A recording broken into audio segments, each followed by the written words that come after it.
ಇಂದಿನ ಸುದ್ದಿಗೆ ಸ್ವಾಗತ. ನಾನು ದೀಕ್ಷಾ ಬಂಗೇರ.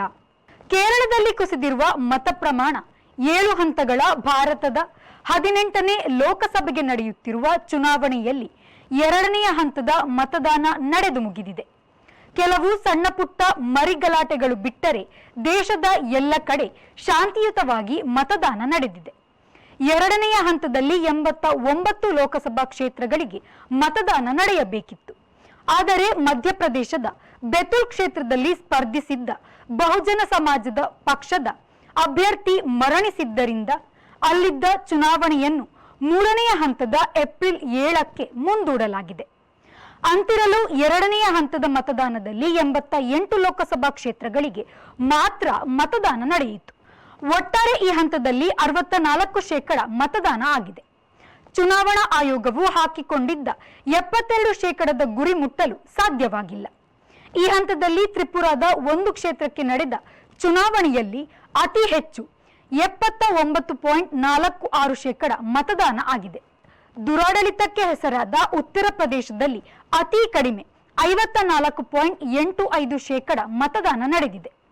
ಈ ಹಂತದಲ್ಲಿ 1202 ಅಭ್ಯರ್ಥಿಗಳು ಮತ ಹೋರಾಟದಲ್ಲಿ ಇದ್ದರು.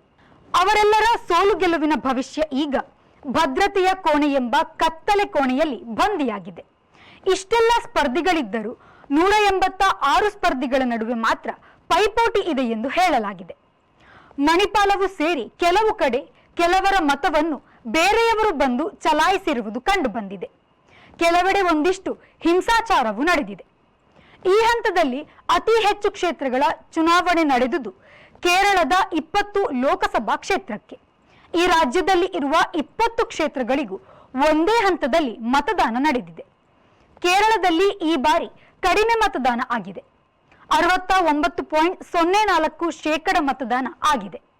ಬಿಜೆಪಿಯವರ ಭಾರೀ ಪ್ರಚಾರವು ಕೇರಳದಲ್ಲಿ ಮತದಾನವನ್ನು ಕಡಿಮೆ ಮಾಡಿದೆ ಎಂದು ವಿಶ್ಲೇಷಿಸಲಾಗಿದೆ.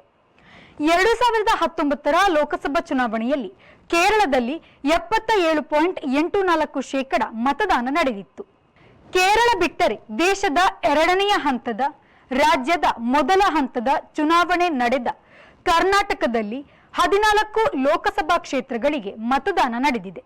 ಇಲ್ಲಿ 69.23% ಮತದಾನವಾಗಿದೆ. ಇದು 2019ರ 68.18%ಕ್ಕಿಂತ ತುಸು ಏರಿಕೆ ಅಷ್ಟೇ. ಮಂಡ್ಯದಲ್ಲಿ ಅತಿ ಹೆಚ್ಚು 81.48% ಮತದಾನವಾಗಿದೆ. ಇದು ಕಳೆದ ಬಾರಿಯ 80.59%ಕ್ಕಿಂತಲೂ ಹೆಚ್ಚು. ಬೆಂಗಳೂರು ಕೇಂದ್ರ ಲೋಕಸಭಾ ಕ್ಷೇತ್ರದಲ್ಲಿ ಅತಿ ಕಡಿಮೆ 52.81% ಮತದಾನವಾಗಿದೆ. ಬೆಂಗಳೂರು ನಗರದ 3 ಲೋಕಸಭಾ ಕ್ಷೇತ್ರಗಳಲ್ಲಿ ಕಡಿಮೆ ಮತದಾನ ಆಗಿದೆ. ಅದು 53% ಆಚೆ ಈಚೆ ಇದೆ. ಈ 3 ಕ್ಷೇತ್ರಗಳು ಕಳೆದ ಲೋಕಸಭಾ ಕ್ಷೇತ್ರ ಚುನಾವಣೆಗಿಂತ 2% ಕಡಿಮೆ ಮತದಾನ ಕಂಡಿದೆ. ಕರಾವಳಿಯ ಲೋಕಸಭಾ ಕ್ಷೇತ್ರಗಳಲ್ಲಿ ಬಹುತೇಕ ಕಳೆದ ಲೋಕಸಭಾ ಚುನಾವಣಾ ಕಾಲದಂತೆಯೇ ಮತದಾನ ನಡೆದಿದೆ.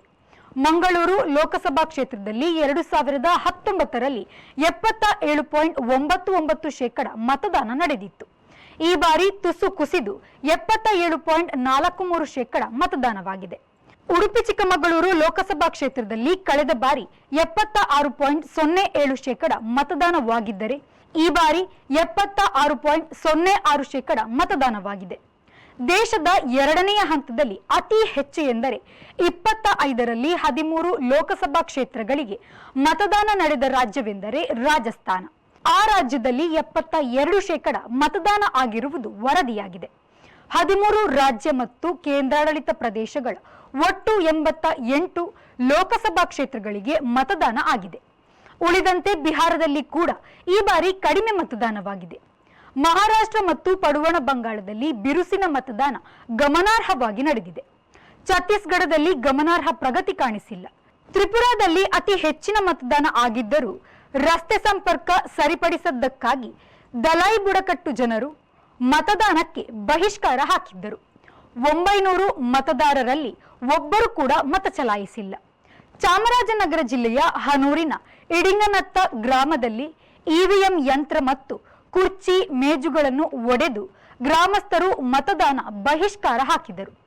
ಪೊಲೀಸರು ಜನರ ಮೇಲೆ ಲಾಠಿ ಎತ್ತುತ್ತಲೇ ಊರವರೆಲ್ಲ ಸೇರಿ ಅಧಿಕಾರಿಗಳು ಮತ್ತು ಪೊಲೀಸರ ಮೇಲೆ ಕಲ್ಲು ತೂರಾಟ ನಡೆಸಿದರು. ಮತದಾರರ ಪಟ್ಟಿ ಸರಿಯಿಲ್ಲ ಮತ್ತು ಊರಲ್ಲಿ ಅಭಿವೃದ್ಧಿ ಆಗಿಲ್ಲ ಎಂದು ಊರವರು ದೂರಿದ್ದಾರೆ. ಕೋಲಾರ ಜಿಲ್ಲೆಯ ಬೆಗ್ಲಿ ಬೆಣಜೇನಹಳ್ಳಿ ಗ್ರಾಮದಲ್ಲಿ ಮದ್ಯದಂಗಡಿ ಮುಚ್ಚಿಸುವವರೆಗೆ ಮತದಾನ ಮಾಡುವುದಿಲ್ಲ ಎಂದು ಗ್ರಾಮಸ್ಥರು ರಸ್ತೆಯಲ್ಲಿ ಕುಳಿತು ಮತದಾನ ಬಹಿಷ್ಕರಿಸಿದರು. ಗ್ರಾಮವನ್ನು ಪ್ರವೇಶಿಸುವಲ್ಲೇ ಎಂಎಸ್ಐಎಲ್ ಮದ್ಯದಂಗಡಿ ತೆರೆದಿದ್ದು ಆ ದಾರಿಯಲ್ಲೇ ವಿದ್ಯಾರ್ಥಿಗಳು, ಮಹಿಳೆಯರು ಓಡಾಡಲಾಗದ ಸ್ಥಿತಿ ನಿರ್ಮಾಣವಾಗಿದೆ. ಮದ್ಯದಂಗಡಿ ಮುಚ್ಚದೆ ಮತದಾನ ಇಲ್ಲ ಎಂದು ಮತ ಚಲಾಯಿಸಿಲ್ಲ.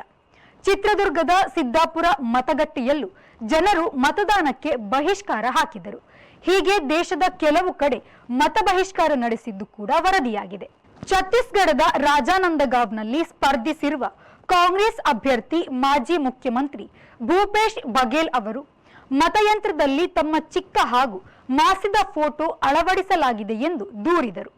ಅಲ್ಲದೆ ಬಿಜೆಪಿ ಕಾರ್ಯಕರ್ತರು ಕೆಲವು ಕಡೆ ಮತದಾನಕ್ಕೆ ಅಡ್ಡಿಪಡಿಸುವುದರ ಬಗೆಗೆ ದೂರು ನೀಡಿದ್ದಾರೆ. ಇಲ್ಲಿ ಒಂದು ದುರಂತವೂ ನಡೆದಿದೆ. ಛತ್ತೀಸ್ಗಢದ ಮಹಾಸಂಬಂದ್ ಲೋಕಸಭಾ ಕ್ಷೇತ್ರದಲ್ಲಿ ನಿಯೋಜನೆಗೊಂಡಿದ್ದ ಸಶಸ್ತ್ರ ಮೀಸಲು ಪಡೆಯ ಯೋಧರೊಬ್ಬರು ರೈಫಲ್ನಿಂದ ಗುಂಡು ಹಾರಿಸಿಕೊಂಡು ಆತ್ಮಹತ್ಯೆ ಮಾಡಿಕೊಂಡಿದ್ದಾರೆ. ಚಿತ್ರದುರ್ಗ ಜಿಲ್ಲೆಯ ಚಳ್ಳಕೆರೆ ತಾಲೂಕಿನ ಗೊಲ್ಲರಗಟ್ಟಿ ಮತಗಟ್ಟೆಯಲ್ಲಿ ಕರ್ತವ್ಯದಲ್ಲಿದ್ದಾಗ ಮತದಾನ ಸಿಬ್ಬಂದಿ 58ರ ಶಿಕ್ಷಕಿ ಯಶೋದಮ್ಮ ದಿಢೀರ್ ಹೃದಯಾಘಾತದಿಂದ ಮಡಿದರು. ಯಶೋದಮ್ಮ ಅವರು ಚಳ್ಳಕೆರೆ ತಾಲೂಕಿನ ಬೊಮ್ಮಸಂದ್ರ ಶಾಲೆಯಲ್ಲಿ ಶಿಕ್ಷಕಿ ಆಗಿದ್ದರು. ಹಾಗೆಯೇ ಮತದಾನ ಮಾಡಿದ ಬಳಿಕ ಕಾಲನ ಕರೆ ಓಗೊಟ್ಟ ಕೆಲವರ ಬಗೆಗೂ ತಿಳಿದು ಬಂದಿದೆ. ಇದು ಈ ಹೊತ್ತಿನ ಸುದ್ದಿ. ನಿರಂತರ ಸುದ್ದಿ ಮತ್ತು ಮನೋರಂಜನೆಗಾಗಿ V4 ನ್ಯೂಸ್ನ ಫೇಸ್ಬುಕ್ ಪೇಜ್ ಫಾಲೋ ಮಾಡಿ ಹಾಗೂ ಯೂಟ್ಯೂಬ್ ಚಾನೆಲ್ ಸಬ್ಸ್ಕ್ರೈಬ್ ಮಾಡಿ.